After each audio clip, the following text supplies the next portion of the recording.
Once that happens, who we believe we are and the value that we have as a human being begins to crumble. The abuser can pretty much have their way. That is the very dangerous, dark side of emotional abuse. So, emotional abuse, is it really that bad? The dark side of emotional abuse, it sounds kind of dramatic. How can you really call something abuse when there's not any physical evidence to support it? You don't see any broken bones. You don't see any hospital bills. Well, first of all, let's take a look at what emotional abuse is not. It is not somebody hurting your feelings. It is not somebody disagreeing with you and they refuse to share your opinion. It is not when you get into an argument with somebody that you care about and you both say hurtful things to each other and then you both end up making up in the end and apologizing and then moving on. Emotional abuse has a lot of different facets. I am not going to define all of that in this one video. That's not the purpose of this particular video. It's really to look at the very, very concerning underlying theme of all of those facets. It's kind of like one root that is dark.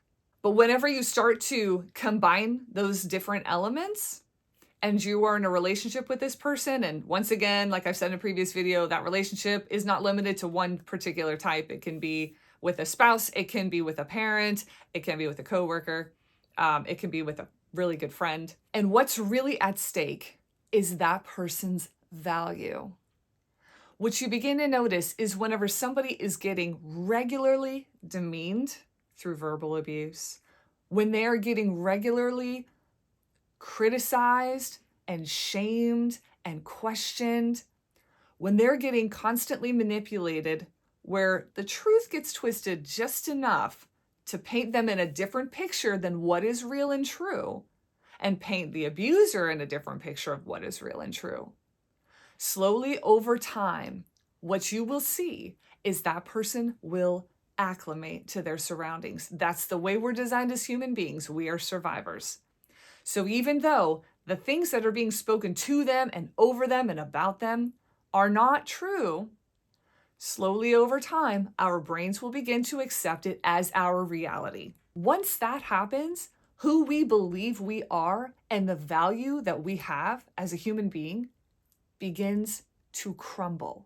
That is the very dangerous, dark side of emotional abuse.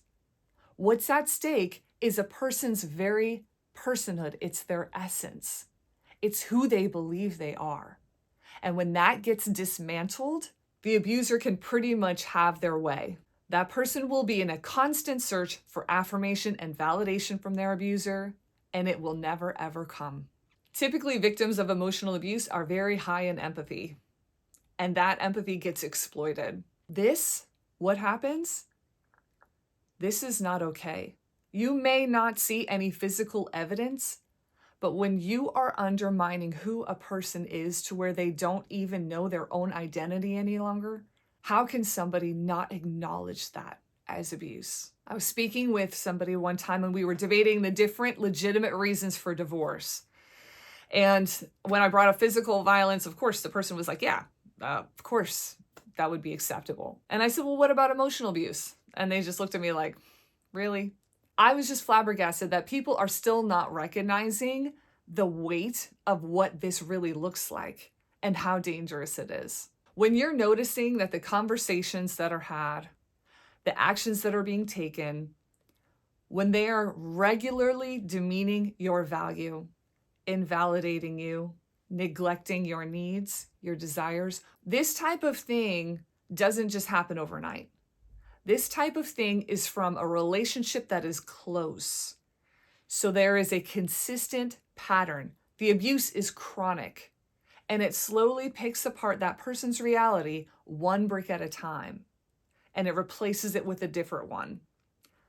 And that will become accepted over time, unless the person does something about it. This may be hard to believe for some of you, that this could really happen, that a person can really have a totally different reality constructed in their mind and see themselves in a way that is not accurate to the truth. You do everything under the sun to present evidence that is showing them the truth, and their minds can't accept it. They are living in the alternate reality. And that gives you a little degree of understanding of what a person that is trapped in an emotionally abusive relationship is going through. You may tell them, you shouldn't be treated like that. You don't deserve to be spoken that way to. Why do you allow this person to get away with this? And you will try to the best of your ability to convince them that they are worth more, but it's to no avail. Their reality has been dismantled piece by piece, and they have accepted what has been spoken over them. The good news is, if you have breath, if you are still living, there is hope for change. You do not have to stay here. And I just want to plead with you, do not continue to live a destroyed life. This isn't really living. You're living according to somebody else's terms. You're allowing what somebody else says totally demean your value. You should not accept lies that are being spoken over you. Well, how could I get out of it, you might ask? I don't even know what's real anymore. I don't even know what value I carry. I've been told these things for so long. I don't know what's up or down, left or right. There are a lot of different ways that you can make a shift. Coaching is one of those ways. If you want to see movement, if you want to see change, I invite you, click on my link in the description below, book a sample session with me. Let's move forward together. Seek help, seek change. Do not accept what is being done to you. So let's step into our value. Let's make a shift. Let's make a change. Let's move forward together.